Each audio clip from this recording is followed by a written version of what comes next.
लक्षवेधी क्रमांक 2 माननीय अध्यक्ष महोदय, हा इल्लीगल मोबाईल टावरचा विषय आहे. नागपुरात जवळपास 2014 मध्ये 100 टावर होते. आज 2000 टावरच्या आसपास टावर झाले आणि त्यातले 1900 टावर हे इल्लीगल आहेत.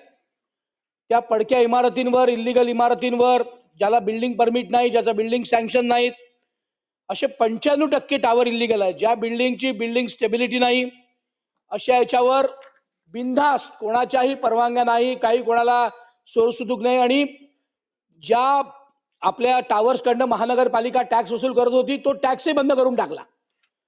त्या म्हणजे कर घ्यायची, तो करही बंद करून टाकला. जवळपास 20-20, 22-22, 23-23 मीटर उंच टावर आहेत. काही टावर तर रस्त्याच्या दुभाजकामध्ये आहे. हे फोटो आहेत सर माझ्याकडे. हे रस्त्याच्या मध्ये टावर लावले. माननीय अध्यक्ष महोदय, आपण एकीकडे म्हणतो की स्ट्रक्चर स्टॅबिलिटी प्रमाणपत्र घ्या, NOC घ्या, महाहरकत प्रमाणपत्र घ्या, रहिवासी बिल्डिंग मधलं 70% लोकांचं, शाळा, महाविद्यालय, रुग्णालय याच्या 100 मीटर परिसरात कुठलेही टावर नको. पण माननीय अध्यक्ष महोदय, निराशाजनक आपल्या उत्तरात म्हटलंय की सर्व महानगरपालिका, नगरपालिका, नगरपंचायती करता सूचना अशी आहे की कुठल्याही टावर मालमत्तेला, ती किती इल्लीगल असेल तरी, हात लावू नये, कुठली शास्ती वसूल करू नये, कुठला दंड वसूल करू नये. हे फार दुर्दैव आहे. महाराष्ट्र सारख्या राज्यात जिथे मोठी क्रांती होते, तिथे मोबाईल टावर्सची कुठलीही पॉलिसी नाही, आणि यामुळे अनेक स्थानिक स्वराज्य संस्थेचा महसूल बुडतोय माननीय अध्यक्ष महोदय. त्यामुळे माझी आपल्या मार्फत माननीय मंत्री महोदयांना एक 5-6 स्पेसिफिक प्रश्न आहेत. माननीय मंत्री महोदय कृपया त्यावर बोलतील अशी माझी विनंती आहे. पहिला विषय, नागपूर शहरातील सर्व मोबाईल टावर्सचे आपण कधीतरी सर्वेक्षण केलं आहे का? केलं नसेल तर ते आपण करणार आहोत का? परवानगी नसलेल्या अनधिकृत बिल्डिंग टावर्स, जिथे परवानगी नसलेले टावर आहेत किंवा परवानगी नसलेल्या बिल्डिंग आहेत, त्याच्यावर जे जे मोबाईल टावर आहे, अशा बिल्डिंगवर आपण कारवाई करणार आहोत का? नंबर 2, सर्व टावर्स, जी अनधिकृत टावर्सची यादी आहे किंवा ज्या अनधिकृत बिल्डिंगवर टावर्स उभे झाले आहे, त्याची यादी आपण महाराष्ट्राच्या किंवा मनपाच्या संकेतस्थळावर उपलब्ध करून देणार आहोत का? नंबर 4, नियमबाह्य पद्धतीने उभारलेल्या टावर्सवर आपण साधा वर्षाचा कर नाही भरला तर 2% शास्ती लावतो. आपण यांनी 20-20 वर्ष कर भरला नाही, इल्लीगल उभे केले, यांच्यावर आपण 100 पटीने दंड वसूल करणार आहोत का?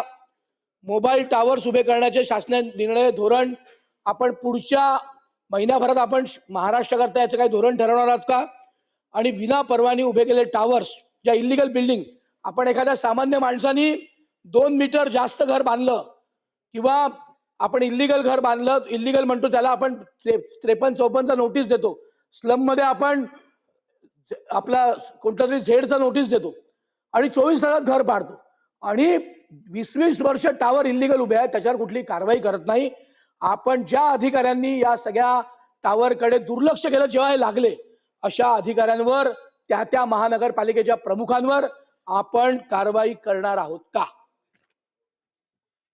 सन्माननीय उपाध्यक्ष महोदय, या ठिकाणी सन्मान्य सदस्यांनी जो टावरच्या बाबतीमध्ये प्रश्न उपस्थित केला आहे लक्षवेधीच्या मार्फत, खरं तर या गोष्टी आपल्याला देखील माहिती आहेत. आमच्या मतदारसंघामध्ये देखील अशा पद्धतीने टावर उभे राहिलेले आहेत. परंतु केंद्र शासनाचा जो ऍक्ट आहे, केंद्र शासनाचे जे नियम आहेत, त्याच्यानुसार IT प्रधान सचिवाने जे एक पत्र काढले, त्याच्यामध्ये असं म्हटलंय की याच्यावरचा कुठचाही कर लावू नये आणि मालमत्ता कर, शास्ती, दंड व व्याज आकारण्याच्या सर्व नोटिसा त्वरित मागे घ्याव्यात, अशा पद्धतीचे निर्देश देखील त्यांनी दिलेले आहेत. मोबाईल टावरच्या स्थापनेचे काम थांबवणे, टॉवर साहित्य उपकरणे जप्त करणे, त्याच्यामध्ये अटॅचमेंट आणणे, महावितरण मार्फत वीज पुरवठा खंडित करणे, हे न करण्याचे निर्देश या पत्रांद्वारे प्रधान सचिव IT यांनी दिलेले आहेत. परंतु याच्यामध्ये एक पुढचं वाक्य असं लिहिलेलं आहे, ज्याच्यामधनं आपण या सगळ्या गोष्टीमध्ये शेवटपर्यंत पोहोचू शकतो. त्याच्यामध्ये असं म्हटलं की या कारवाई जर करायच्या असतील तर त्याच्यामध्ये प्रधान सचिव IT ची परवानगी घेणं गरजेचं आहे, आणि प्रधान सचिव IT ची परवानगी घेतली तर आपण ह्या कारवाया करू शकतो, असं याच्यामध्ये नमूद केलेलं आहे. दुसरी महत्वाची गोष्ट आहे की स्ट्रक्चरल ऑडिट झाल्यानंतर देखील हे टॉवर जर उभे असतील तर काय करायचं, तर हे स्ट्रक्चरल ऑडिट झाल्यानंतर देखील टॉवर जर उभे असतील तर तसा अहवाल आपण IT प्रधान सचिवांना जर दिला तर त्याच्यातनं देखील मार्ग निघू शकतो. आणि सन्मान्य सदस्यांनी एक महत्वाची गोष्ट या ठिकाणी सांगितली की आपल्या राज्यामध्ये टॉवर पॉलिसी नाही आहे, तर IT प्रधान सचिवांना एका बैठकीचं आयोजन करायला सांगण्यात येईल आणि त्याच्यामध्ये भविष्यात आपण IT पॉलिसी कशी करू शकतो, टॉवर पॉलिसी कशी करू शकतो, याबाबत सर्वंकष विचार करून त्याच्यामध्ये निर्णय घेण्याच्या सूचना त्यांना देण्यात येतील. प्रवीण दटके. नाही अध्यक्ष महोदय, मी केंद्राची पॉलिसी मी वाचली आहे. केंद्राच्या पॉलिसीत हे पत्र IT सचिव महाराष्ट्राचं पत्र आहे. जे पत्र माझ्याकडे पण आहे ते IT सचिव महाराष्ट्राचं पत्र आहे. माननीय अध्यक्ष महोदय, माननीय उपाध्यक्ष महोदय, मी केंद्राची पॉलिसी वाचली आहे. केंद्राच्या पॉलिसीमध्ये टावर करता काय परमिशन घ्यायची आहे स्पष्ट लिहिलं आहे. कुठल्या तरी मोबाईल कंपन्यांना वाचवण्याकरता माझा आरोप आहे, सर्व मोबाईल कंपन्यांचे इल्लीगल टावर वाचवण्याकरता IT सचिवांनी कोणाच्या तरी दबावात असं पत्र काढलंय. माझी मान्य मंत्र्यांना, माझी मान्य सामंत साहेबांना विनंती आपल्या माध्यमातून मान्य उपाध्यक्ष महोदय, की आपण केंद्राची IT पॉलिसी मागवावी. त्यात कुठल्या नियमाअंतर्गत टावर उभं करतात ते बघावे. आणि असं कसं पत्र IT सचिवांनी काढलं की पॉलिसीच्या व्यतिरिक्त जाऊन आपण जर पत्र काढतोय, याचा अर्थ आपण महाराष्ट्र सरकारला आपण फसवतो आहे. सर्व स्थानिक स्वराज्य संस्थेतल्या अधिकाऱ्यांना आपण फसवतो आहे. त्यामुळे माझी विनंती आहे, पत्राची पण आपण चौकशी करावी. आणि जर हे पत्र चुकीचं आढळलं तर शासन ज्या व्यक्तीने हे पत्र काढलं असेल त्यावर कुठली कारवाई करणार. आणि जिथे माझी माननीय सामंत साहेबांना विनंती आहे, ते उद्योग मंत्री पण आहेत, रस्त्यावरचं एखादं होल्डिंग पावसाळ्यात पडलं आणि लोक मरण पावले तर आपण गुन्हे दाखल करायला लागलोय, आपण त्याचं ऑडिट करायला लागलोय. माननीय उपाध्यक्ष महोदय, उद्या पावसाळ्यात किंवा उन्हाळ्याच्या शेवटी जेव्हा वाराधूम येते तेव्हा असे टावर कोडमडून पडले तर ती जबाबदारी कोण घेईल? IT डिपार्टमेंट घेईल का? त्या महानगरपालिकेचा कमिशनर घेईल का? त्या महानगरपालिकेचा जो कोणी अधिकारी असेल, स्थावर अधिकारी, तो घेईल का? मग ही जबाबदारी फिक्स केली पाहिजे की उद्या कुठलं मोबाईल टावर पडलं रस्त्यावरच्या दुभाजकामधलं किंवा कुणाच्या गच्चीवरचं, कोणाच्या टेरेसवरचं, आणि त्यात दुर्दैवी कोणाचा मृत्यू झाला, कोणी जखमी झालं, जीवित आणि वित्तहानी झाली, याची जबाबदारी कोण घेईल? कोणावर फिक्स करायची जबाबदारी? त्यामुळे आज योग्य वेळी लक्षवेधी आली आहे. सामंत साहेबांसारखा द्रष्टा मंत्री या ठिकाणी उत्तर देतो आहे. माझी उपाध्यक्ष महोदय आपल्या माध्यमातून विनंती आहे की या जबाबदाऱ्या फिक्स केल्या पाहिजे. आणि म्हणून तात्काळ पॉलिसी, आणि हे जे पत्र निघालाय, केंद्राची पॉलिसी मी वाचली आहे माननीय उपाध्यक्ष महोदय, त्याच्यात नियमांवर बोट ठेवून परवानग्या घ्यायच्या आणि मग टावर उभं करायचं. पण मोबाईल कंपन्यांनी घोटाळा करायचा, चुकीचे टावर उभे करायचे आणि मग असे पत्र काढून घ्यायचे, हा शुद्ध घोटाळा आहे. हा शुद्ध अधिकारी स्तरावरचा भ्रष्टाचार आहे. माझी उपाध्यक्ष महोदय आपल्या माध्यमातून विनंती आहे की मंत्री महोदयांनी या सगळ्या विषयाची चौकशी लावावी आणि तात्काळ सर्व इल्लीगल टावर हटवावे. आणि नागरिकांकडनं आपण उशिरा कर भरलं म्हणून 2% घेतो, महिन्याला 2%, वर्षाला 24% घेतो माननीय उपाध्यक्ष महोदय, साधा हाऊस टॅक्स नाही भरला तर.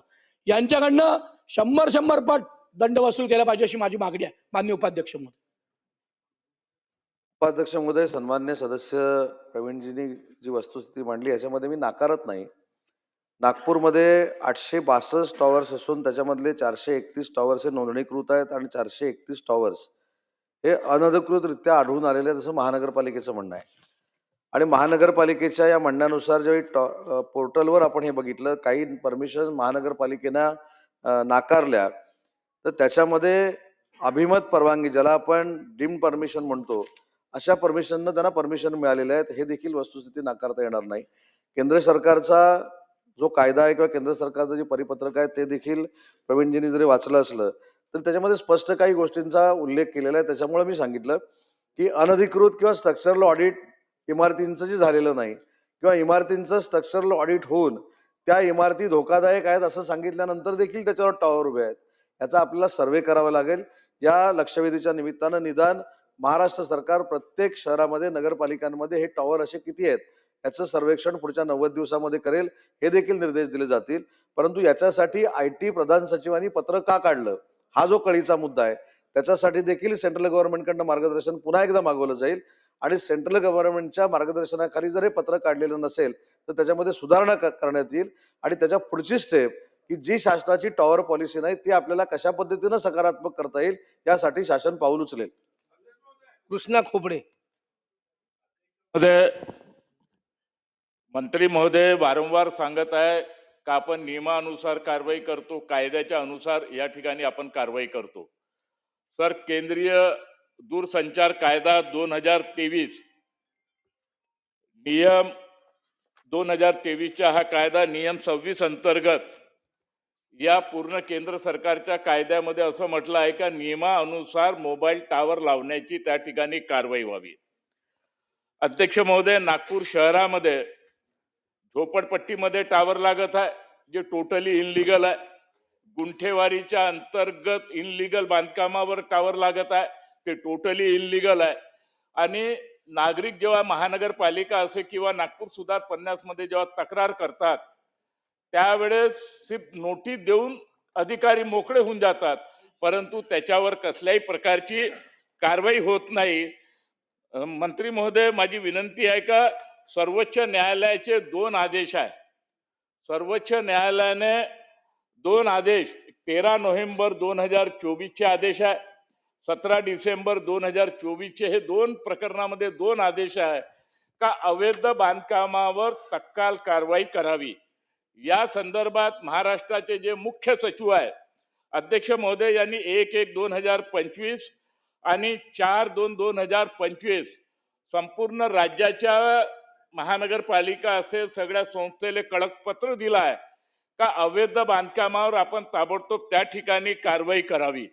माझी मंत्री महोदयांना विनंती आहे का जेव्हा अशा प्रकारचे सर्वोच्च न्यायालयाचे 2 आदेश आहे, मुख्य सचिवांनी सुद्धा 2 मिटिंगा घेऊन त्याचे पत्रही परिपत्रक बी सुद्धा काढलेले आहे, तरी सुद्धा अवैध बांधकामावर ज्या बिल्डिंगचे आडी स्ट्रक्चर होत राहत नाही, जे बिल्डिंग सँक्शन राहत नाही, जे झोपडपट्टीमध्ये त्या ठिकाणी मोबाईल टावर लागतात, अनुचित बांधकामावर मोबाईल टावर लागतात, त्याची हाईट 25 ते 30 मीटर राहते. राज्यामध्ये अशा प्रकारचे 1-2 घटना त्या ठिकाणी घडलेल्या आहे. आणि म्हणून माझी या ठिकाणी आपल्याला विनंती आहे का याची स्पेसिफिक जबाबदारी आपण त्या भागातला जो मुख्य राहते, जो आयुक्त राहते, त्याच्यावर आपण कारवाई करणार आहात की नाही करणार आहात. कारण अवैध मोबाईल टावर याचे जे दूषित परिणाम अध्यक्ष महोदय आहे, मेडिकल सायन्सने याच्यामध्ये म्हटलं आहे का गर्भशा महिलाला ते त्यांच्यावर बी त्याचा फरक पडते, लहान मुलावर बी फरक पडते, वरिष्ठ नागरिकाच्या शरीरावर बी त्या ठिकाणी फरक पडते. आपली महाराष्ट्राची टावर पॉलिसी त्या ठिकाणी नाही आहे. आणि म्हणून टावर पॉलिसी तर आपण करा मंत्री महोदय, लेकिन अवैध बांधकामावर जे मोबाईल टावर उभे आहे, उद्या कधी एखादी घटना घडली, महाराष्ट्रामध्ये अशी 1-2 घटना घडल्या आहे, मग याले जबाबदार कोण. आणि म्हणून माझी विनंती, स्पेसिफिक प्रश्न माझा आहे का सर्वोच्च न्यायालयाने दिलेल्या आदेशाचे आपण तंतोतंत पालन करणार आहात का. माननीय मुख्य सचिव यांनी बैठका घेऊन जे परिपत्रक संबंधित विभागाला दिला आहे त्याच्यावर आपण कारवाई करणार आहात का. आणि जे मोबाईल टावर जे अवैध बांधकामावर उभे झालेले आहे ते तातडीने आपण हटवण्याचे आदेश देणार आहात का. आणि याला मुख्य म्हणून जो कोणती संस्थेचा जो प्रमुख राहते हे अवैध अगर होत असेल तर त्याच्यावर आपण FIR दाखल करणार आहे का, असे माझे स्पेसिफिक प्रश्न आहेत. उपाध्यक्ष महोदय, मी सुरुवातीलाच सांगितलं की आता जो मुद्दा खोपडे साहेबांनी या ठिकाणी मांडला तो महानगरपालिका आणि नगरपालिकेच्या अनधिकृत बांधकामाबद्दल मांडला. कुठेही कुठच्याही अनधिकृत टॉवरला पाठीशी घालण्याचा संबंध येत नाही, परंतु महाराष्ट्र शासनाची टॉवर पॉलिसी नाही, मी स्वतः या ठिकाणी सांगितलंय. आणि केंद्र शासनाच्या पत्राचा विपर्यास जर अधिकारी करत असतील तर पुन्हा एकदा केंद्र सरकारला पत्र लिहून केंद्र सरकारची नक्की भूमिका काय हे देखील विचारलं जाईल, त्यांचं मार्गदर्शन घेतलं जाईल. आणि त्यांच्या मार्गदर्शनामध्ये अशा कुठेही जर तरतुदी नसतील तर त्या पत्रामध्ये बदल केला जाईल हे देखील मी सांगितलं. आणि IT प्रधान सचिवांना सांगून तातडीनं बैठक घेऊन आपल्याला महाराष्ट्र शासनाची, महाराष्ट्र राज्याची टॉवर पॉलिसी कशा पद्धतीनं करता येईल याचा सकारात्मक विचार शासन म्हणून आम्ही करू. मोहन मते.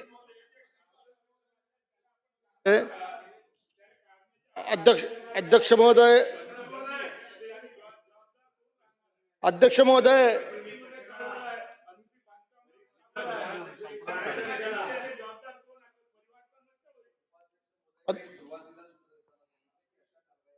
तर महानगरपालिकेनं असा प्रस्ताव IT प्रधान सचिव यांच्याकडे पाठवला पाहिजे, त्यांची परवानगी घेतली पाहिजे आणि कारवाई केली पाहिजे.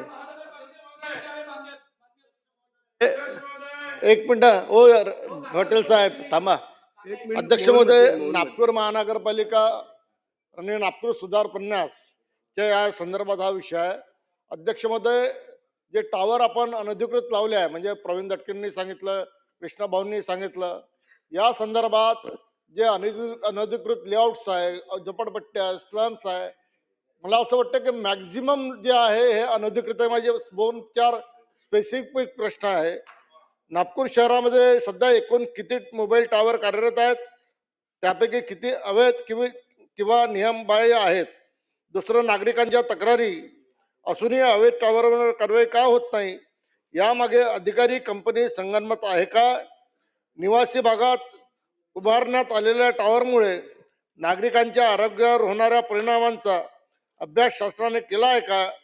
अवैध टावर उभारणाऱ्या मोबाईल कंपन्यांवर व संबंधित अधिकाऱ्यांवर दंडात्मक व फौजदारी कारवाई करण्याचा शासनाचा मानस आहे का? आणि 5वा आहे, नागपूर शहरातील सर्व मोबाईल टावरांची तात्काळ तपासणी करून अवैध टावर हटवण्यासाठी विशेष मोहीम राबवणार का? अध्यक्ष महोदय, 2 मिनिटं. अध्यक्ष महोदय, हा फक्त टावर पुरता विषय संबंधित हे नाही. मुळात नागपुरात जे अनधिकृत महानगरपालिकेच्या माध्यमातून किंवा NITच्या माध्यमातून जे काय अनधिकृत सर्व चालू आहे, यात आपण पाहिलं असेल ओयो. आता जे आउटर भाग आहे, त्या आउटर भागामध्ये ओयोच्या हॉटेल्सचे तुम्ही त्यांना परमिट दिले आहे, तुम्ही लायसन्स दिले आहे, आणि ते मोठ्या प्रमाणात, आणि तिथे सगळे अनधिकृत काम त्या ओह्यामध्ये होते, आपल्या सगळ्यांना माहीत आहे. त्याचबरोबर जे आपण चौकात चौकात फ्लेक्स लावतो, त्या चौकात चौकात मला असं वाटतं इतका सावळा गोंधळ आहे की ह्या ज्या ॲडव्हर्टायझिंग एजन्सी आहे, त्या एजन्सींनी ज्या पद्धतीनं अनधिकृत फ्लॅक्स लावलेल्या, अनधिकृत हे लावलं आहे. मंत्री महोदय उत्तर देत आहेत. हा, एक मिनिट, मला फक्त एका उपाध